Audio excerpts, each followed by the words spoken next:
So the theme of the German Pavilion this year is 2038, and there's this second, like a tagline to it. It's called The New Serenity. We tell the story, or a lot of stories, from the point of the year 2038 and how the world together kind of made it. Means it's not paradise, but it's a much better world than, let's say, 18 or 17 years ago, like in 2020 or 21. And we show a lot of experts and people who were contributing to this kind of better world. Willi? Where are you?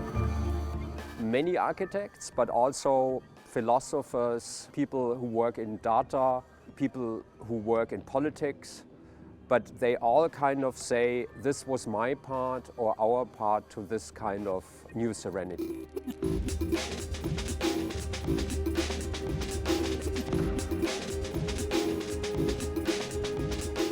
So in the pavilion you can see the series of films. It's like a mix between fiction and fact. We have one film, it's called Interrail, which is a story based in the future where two young adults meet and they visit Venice of their childhood, so they travel back in time to the very day we are here now. And this film is kind of like the entry point to this whole discussion, like how we made it, how did we arrive in this age of new serenity. Interrail is like this dialogic thing between two young people. You then have the history channels where you can see all the experts' voices. So the experts telling from a future perspective how you arrived in 2038 and how their alternative models from the past actually became the reality in the future.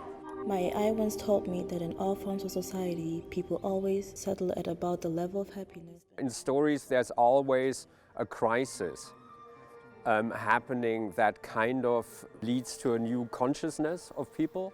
But it's not one thing, it's not like a revolution, but there are many things, and we can't say really what was the one cause to it, but it's more like there were so many causes, and it's not that the better world stays like it is. It's not a fixed thing, so it's a process. So we have to make the world even better, and even now in 2038, there's still this recursive thing that the world is viable and makes it better all the time. So maybe in 2045, it's even better. So we like the topic, how we will live together, very much. And we thought it fits very well to our thinking that architecture is not about an object, but it's more about architecting and about worldview.